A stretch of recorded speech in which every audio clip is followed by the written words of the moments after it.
ഉത്തർപ്രദേശിലെ സംഭാലിൽ പള്ളിയിൽ നടത്തിയ സർവേയെ ചൊല്ലിയുണ്ടായ സംഘർഷം ഇപ്പോഴും തുടരുകയാണ്. മുഗൾ ഭരണകാലഘട്ടത്തിൽ നിർമ്മിച്ച ഷാഹി ജുമാ മസ്ജിദിൽ ജില്ലാ കോടതി ഉത്തരവ് പ്രകാരം സർവേ നടത്തുന്നതിനിടയിലാണ് ഈ ആക്രമണം ഉണ്ടായത്. പോലീസുമായി ഉണ്ടായ സംഘർഷത്തിൽ 4 മുസ്ലിം യുവാക്കൾ മരിച്ചിരുന്നു. നൗമാൻ, ബിലാൽ, നയിം, മുഹമ്മദ് കൈഫ് എന്നിവരാണ് ആ പ്രശ്നത്തിൽ മരിച്ചത്. എന്നാൽ ഇവരിൽ 2 പേർ നാടൻ തോക്കിൽ നിന്നുള്ള വെടിയുണ്ടകളേറ്റാണ് മരിച്ചതെന്നാണ് പോലീസ് പറയുന്നത്.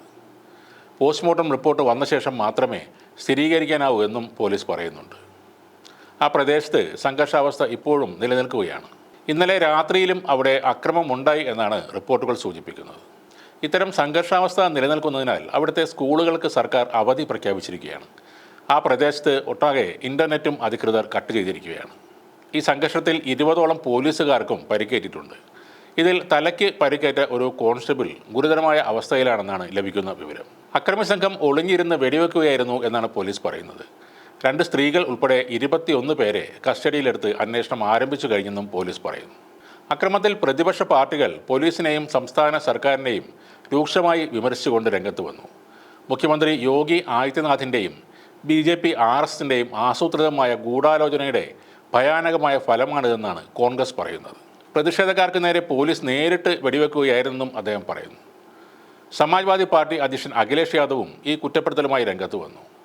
BJP സർക്കാർ തെരഞ്ഞെടുപ്പ് ക്രമക്കേടുകളിൽ നിന്നും ശ്രദ്ധ തിരിക്കാനായി ഈ അക്രമം സംഘടിപ്പിച്ചതാണെന്നാണ് അദ്ദേഹം പറയുന്നത്. ശ്രീഹരി മന്ദിർ തകർത്ത് അതിന് മുകളിലാണ് ഈ മസ്ജിദ് നിർമ്മിച്ചതെന്ന അവകാശവാദവുമായി വിഷ്ണു ജെയിൻ എന്ന അഭിഭാഷകൻ കോടതിയെ സമീപിച്ചതിനെ തുടർന്നാണ് ഈ സർവേക്ക് ഉത്തരവിട്ടത്. സർവേക്കായി ഉദ്യോഗസ്ഥരും പോലീസും എത്തുമ്പോഴാണ് അക്രമം നടന്നത്. പോലീസിന് നേരെ കല്ലെറിയുകയും വാഹനങ്ങൾ കത്തിക്കുകയും ചെയ്തതോടെയാണ് സംഘർഷം ആരംഭിക്കുന്നത്. ജനങ്ങളെ പിരിച്ചുവിടാൻ പോലീസ് ലാത്തി ചാർജും കണ്ണീർ വാതകവും പ്രയോഗിക്കുകയായിരുന്നു.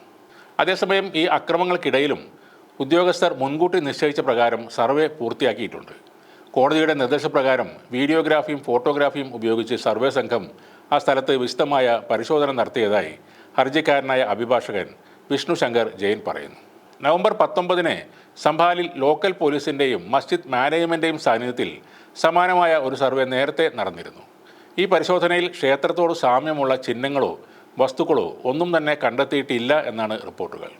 ഇപ്പോൾ പോലീസ് വെടിവെപ്പിൽ 5 യുവാക്കൾ കൊല്ലപ്പെട്ട സംഭവത്തിൽ മരിച്ചവരുടെ ബന്ധുക്കൾക്ക് 50 ലക്ഷം രൂപ വീതം നഷ്ടപരിഹാരം നൽകണമെന്ന് ആവശ്യപ്പെടുകയാണ് SDPI.